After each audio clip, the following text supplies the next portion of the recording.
Juventus 2, Inter Milan 0 is how it finishes.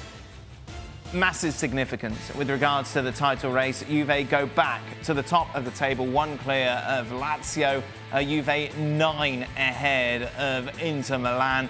Inter very much dropping the ball in what is arguably their biggest game of the season. This was weird, wasn't it, boys? It was just weird to watch, and we understand why this had to take place in this manner, but for such a big game to have such a strange feeling as a spectator, it was kind of difficult to watch. It was, yeah, and listen, we knew it was going to be odd given the conditions that the game was going to be played under. I don't think we figured it would be this strange, and especially a game of this magnitude with these two clubs, arguably the two biggest clubs in Italian football, battling out for what may eventually be the title. And it felt empty. Well, it was empty. Well, literally. It was empty. It felt empty, but especially because Inter Milan was simply awful. Yeah. I thought the oddity of the game would play into Inter's hands, given the fact that it's in Turin. And they were simply awful. They gave us nothing they gave Juventus nothing to be worried about. Nothing for anybody to cling a hat on that there's going to be some kind of a title race out of this. Juventus, by far the better of the two, dominated and got the 3 points. And really, nothing really else to report. Yeah. To give you an idea of how odd this was, it is so difficult to understand that every touch on the ball you could hear on the microphone. Every shot on target, everything that was happening on the field, you can actually hear, which is not something that we're used to. And whenever there was a shot on goal, you're expecting some sort of reaction from a crowd that was never there. And it's almost as if, oh, that was a goal-scoring opportunity, but nobody cares. Well, nobody cares because nobody's there. I would also say, it's interesting for me that Sarri, he has a difficult time putting out Dybala, Higuain, and Ronaldo out on the field at the same time. When he does, they seem to work well together. Sometimes Higuain dropping underneath, which is not natural for him, but he does it at times. And then Dybala just kind of goes to the wide right area, and then he receives the ball there. And there's rotation, and Ronaldo has freedom to go wherever he wants to. And it seems to work well in the occasions that he has used it. I'm not sure as to why he won't commit himself to try to do this more consistent. Because it's a team that struggles to create opportunities.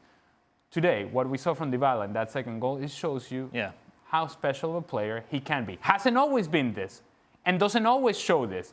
But it's not only the finish. It's the first touch on the ball over the top by Betancourt, where he gets around Ashley Young.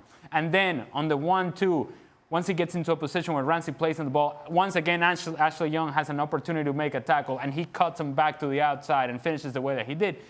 You have to say to yourself, man, this guy can be useful to you, not just 20 minutes at a time, but 90 minutes at a time. But it doesn't always happen for him. It doesn't always happen for Sarri either. Let's bring Gab Marcotti into the conversation. Gab, Inter Milan will be so disappointed that they didn't really put up a fight today. Yeah, undeniably they will be. And, you know, you talk about they didn't put up a fight.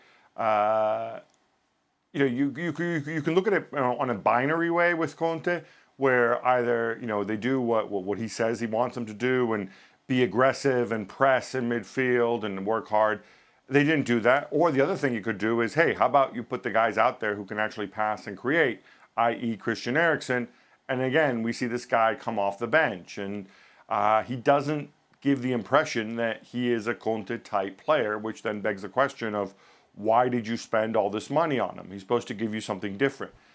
He could have done something, possibly, if you'd figured out a way to go and play him. But I also think we have to give credit to Juve. Both games against Inter this season, they've played really, really well. And Juve have not played well for much of this season, but they really raised their game when it mattered. Bonucci, I thought, was exceptional on Lukaku. And Sarri, too, we can give him some credit. I know that Ali would love it if he got more Dybala, but I thought dropping Pjanic for Betancourt was a big call and one that really paid off as well. And we saw what this Juve midfield theoretically could be and hasn't been for much of this season.